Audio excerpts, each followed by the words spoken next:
big fan of Saturday Night Live. I tend to agree with you that it may not be as funny today as it once was, but I can take a joke as well as anyone else. There's a point, however, in which a joke crosses a line into dangerous territory, and we're concerned that that's what happened here.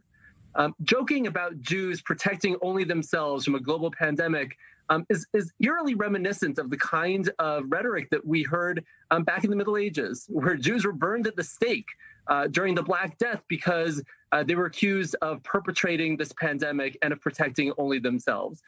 In the 20th century, the Nazis accused Jews of spreading disease, which was their excuse for putting Jews in ghettos and ultimately exterminating them. And so for us, this is no laughing matter. And as you said, we did launch this petition, and it has won the support of, and I can tell you this as of just a few minutes ago, 10,000 people around the world who have said this is unacceptable and SNL should apologize and retract that really ugly, ugly statement. Right. Now, I should point out that Israel's vaccination program, or certainly vis-a-vis the Palestinians, has been a subject of some debate and controversy and criticism.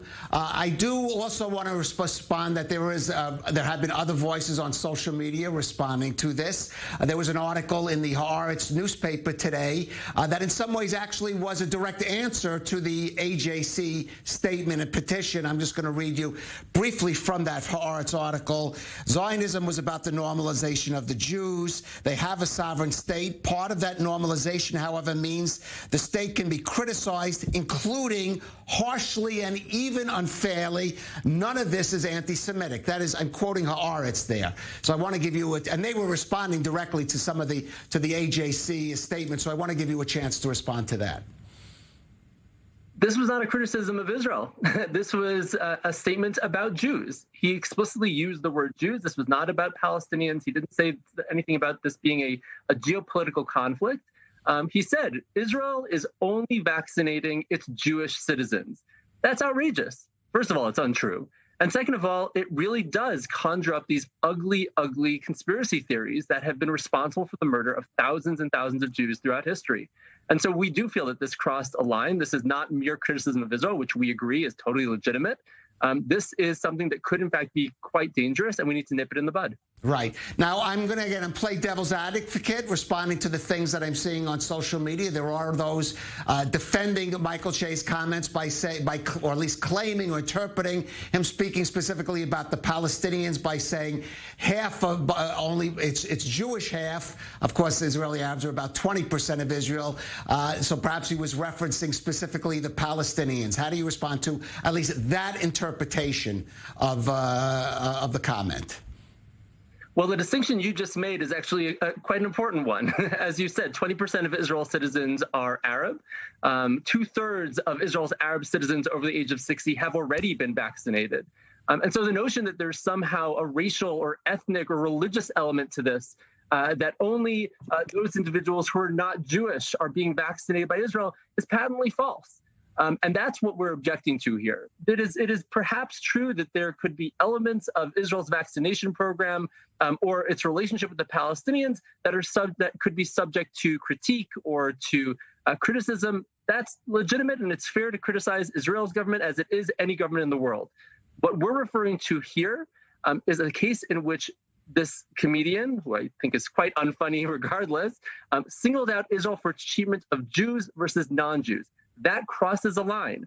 And again, it can have devastating and dangerous consequences, and we don't want it to go there, which is why we initiated this petition, which clearly has struck a chord based on the 10,000 people who have already signed it.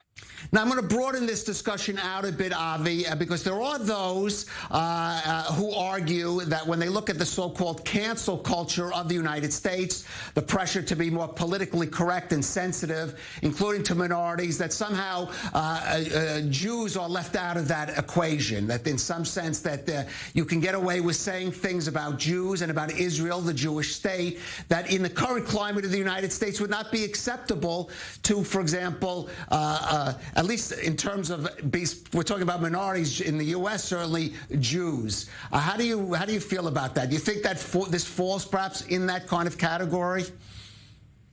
I do think that many who engage in that kind of rhetoric have a blind spot when it comes to the Jews. And unfortunately, that is something that we see time and time again.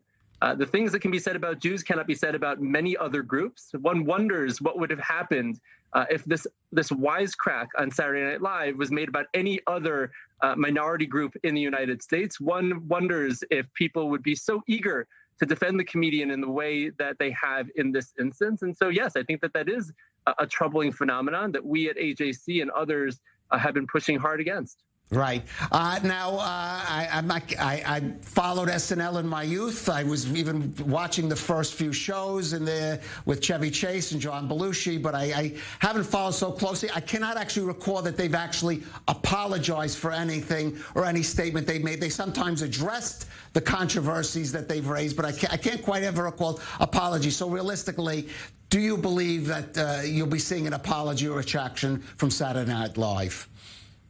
Look, it's hard to say whether they will or won't. I'm not a prophet, but what I can say is that it was important for us to raise our voices and to give a platform for others who feel wronged by this really ugly segment on Saturday Night Live. So we have made that known. Our CEO, David Harris, has written a letter to NBC leadership. We will be sending in this petition, which is, as I said, growing by the day. And anyone is welcome to sign on at ajc.org/NBC petition. And we will make sure that those voices are heard as well. This is something that should not go unnoticed and should not go silently. And we will make sure that that is something that NBC leadership knows just as well as we do. Okay. As I mentioned, other American Jewish organizations and, as I said, Israeli officials have also made similar points. Avi Meir of the AJC, American Jewish Committee, thank you for joining us on The Right.